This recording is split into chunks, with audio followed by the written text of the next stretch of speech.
अस्सलाम वालेकुम एवरीवन। उम्मीद है आप सब ठीक ठाक होंगे। हम भी बिल्कुल ठीक हैं। हमारे घर आया है एक बहुत ही क्यूट लिटिल बेबी।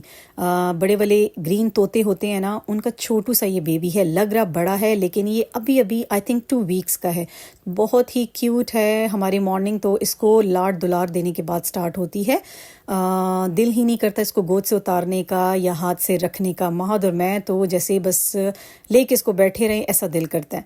लेकिन काम भी ज़रूरी हैं और आज तो मेरे काम अगेन बहुत टफ़ वाले हैं, यानी कि किचन की जो स्पाइस जार्स हैं उनकी अच्छी तरह क्लीनिंग करनी है और साथ में टीवी लाउंज की प्रॉपर्ली क्लीनिंग करवानी है। सो बहुत सारा प्यार इस बेबी को देने के बाद मैं आ गई थी किचन में। पेंट्री मैंने अच्छी तरह क्लीन कर ली थी। तमाम कैबिनेट्स मेरी रीअरेंज हो गई थी। अब बारी थी स्लैब पे पड़े हुए तमाम स्पाइस जार्स को अच्छी तरह क्लीन करने की। मैंने ली एक डिश, उसमें लगाए मैंने पेपर्स को मैंने यूं कटिंग कर दिया था और अब बारी बारी हर बॉटल को, हर बॉक्स को मैं करूँगी खाली इन पेपर्स के ऊपर। पेपर इसलिए रखे हैं ताकि दोबारा जब मैं बॉटल्स को क्लीन करके मसाला रीफ़िल करूं तो मुझे बहुत आसानी रहेगी। साथ साथ गर्म मसाले को मुझे धूप भी देनी थी क्योंकि धूप बहुत ज़रूरी है मसाला वगैरह के लिए। नहीं तो ये बॉटल्स में पड़े पड़े ना कीड़ा पकड़ लेते हैं और मौसम भी कुछ चेंज हो रहा है तो इसी लिहाज से क्लीनिंग हो जाएगी। अब इन बॉटल्स को अच्छी तरह वॉश करवा लूँगी। अभी हेल्पर अवेलेबल है, मॉर्निंग का टाइम था ये। और दूसरी तरफ हमने कर ली थी लाउंज की क्लीनिंग स्टार्ट हमने लिया था कर्टन्स वगैरह चेंज करने से। ये कर्टन्स थे ग्रे कलर के, तो मैं मौसम जब चेंज होता है ना तो साथ साथ कर्टन्स चेंज करती रहती हूँ। जो मेरे रूम में पिंक कलर के कर्टन्स लगे हुए थे मैं सोच रही हूँ वो यहाँ लगा दूँ, थोड़ा ब्राइट लुक आ जाएगा और इन कर्टन्स को वॉश करके मैं संभाल दूँगी। अपने रूम में भी मैं थोड़े वाइटिश कलर के कर्टन्स लगा लूँगी।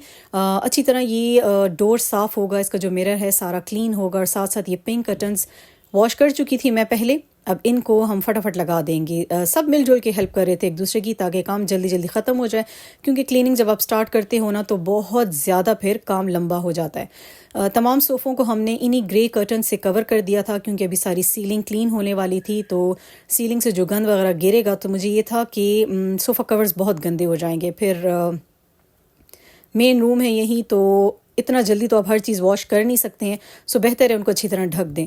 तो ये सीलिंग होने वाली है क्लीन, साथ में सिंपल सा शैंडिलियर क्लीन होगा, फैंस क्लीन होंगे, सब कुछ तकरीबन आज क्लीन हो जाएगा हमारे इस लाउंज का और एक और मेरा बर्डन थोड़ा कम हो जाएगा। सो हेल्पर को लगा दिया था लाउंज की क्लीनिंग पे और मैं चली गई थी किचन में। तमाम स्पाइस जार्स को खाली करने के बाद अच्छी तरह वॉश करना था और फिर ड्राई करके दोबारा सारी चीज़ें मुझे संभालनी थी। तो इसलिए साथ साथ उसको मैं बताती जा रही थी कि क्या करना है, कैसा करना है, साथ उसकी सारी हेल्प मैं कर रही थी, लेकिन बकाया काम को भी मैं देख रही थी। अच्छा, इशाल ने जो वॉल हैंगिंग्स बनाई थी उसका कहीं जुगाड़ लग नहीं रहा था कि कहाँ उनको हम लगाएं। तो टीवी लाउंज में ही जहाँ हमारा मेन बड़ा सोफ़ा पड़ा हुआ है उसके ऊपर इशाल ने खुद से इनको डबल टेप लगा के अटैच कर दिया था। ये है रॉक वॉल, इस पर कोई चीज़ फिक्स होती नहीं है, चिपकती नहीं है, तो बस जैसे तैसे करके बच्ची ने अपनी वॉल हैंगिंग्स लटका दी थी क्योंकि इतने शौक से उसने बनाई थी तो उनका लगना भी ज़रूरी था। टीवी लाउंज की क्लीनिंग करवाते करवाते ही दिन गुजर गया और अब था इवनिंग का टाइम। ऑब्वियसली हेल्पर ने तो चले जाना होता है, बाकी सारा कुछ खुद हमें समेटना होता है।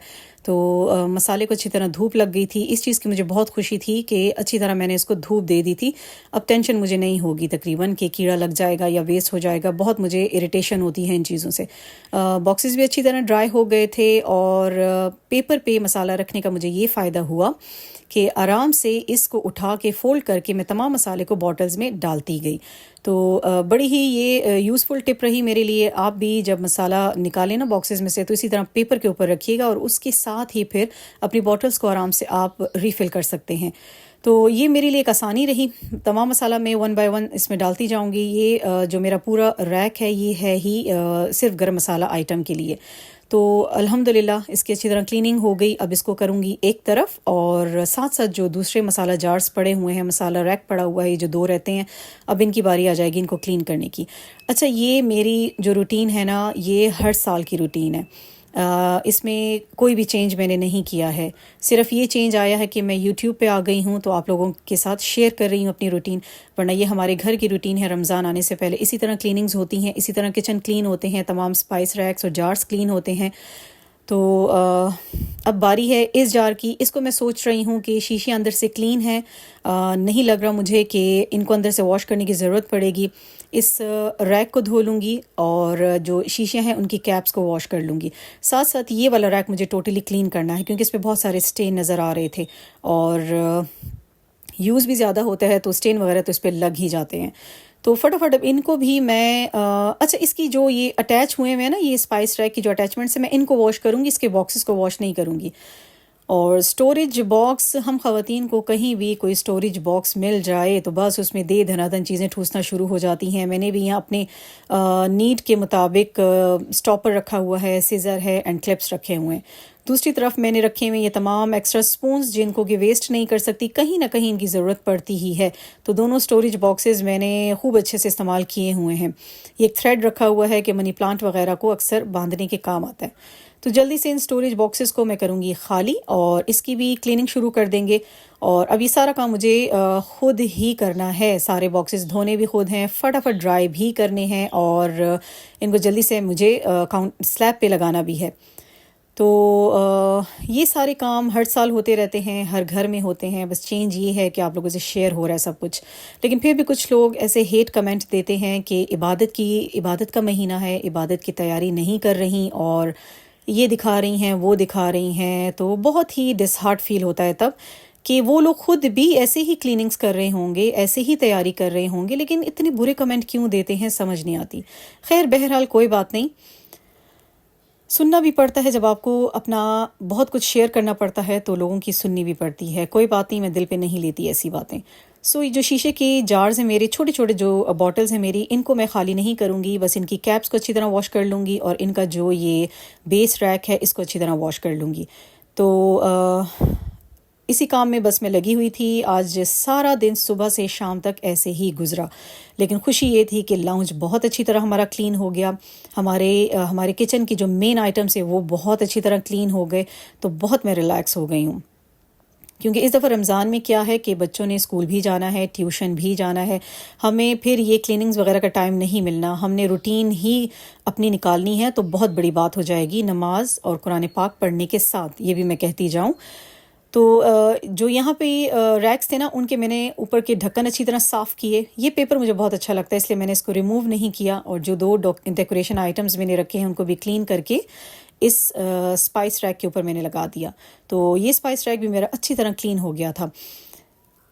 इन बॉटल्स को मैं अपने DIY क्लीनर से ही साफ़ करूँगी, हल्का सा नीचे करके मैं स्प्रे करूँगी। था भी बहुत कम इसमें क्योंकि डोर वगैरह क्लीन हुए थे तो तकरीबन ख़त्म ही हो गया था ये।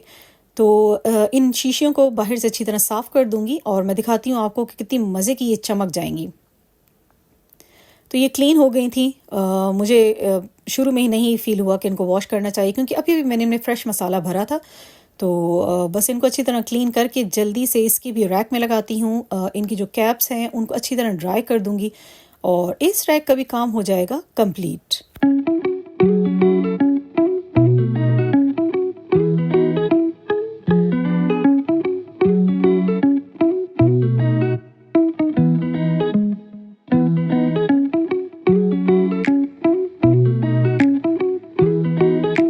अच्छी तरह सबको मैंने टिश्यू से ड्राई कर दिया था क्योंकि अगर मैं इनको गीला लगा लेती ना तो ऑब्वियसली फिर नमी पकड़ लेते हैं तमाम सीड्स और ख़राब हो जाते हैं। तो अच्छी तरह तमाम कैप्स को ड्राई करने के बाद मैंने लगा दिया था उनकी बॉटल्स के ऊपर और मेरे तीनों स्पाइस जार्स कह लें, स्पाइस रैक कह लें, क्लीन हो गए थे। तो दिखाती हूँ आपको लुक। अभी तो किचन की क्लीनिंग बकाया है लेकिन मेरे जो ये मेन आइटम्स क्लीन हो गए हैं ना तो मैं बहुत रिलैक्स हो गई हूँ। तो यहीं तक था जी मेरा vlog. Like, subscribe and share ज़रूर कीजिएगा और बताइएगा आपको व्लॉग कैसा लगा। मिलेंगे नेक्स्ट व्लॉग में इंशाल्लाह बहुत ही अच्छी वीडियो के साथ। टेक केयर एंड अल्लाह हाफिज़।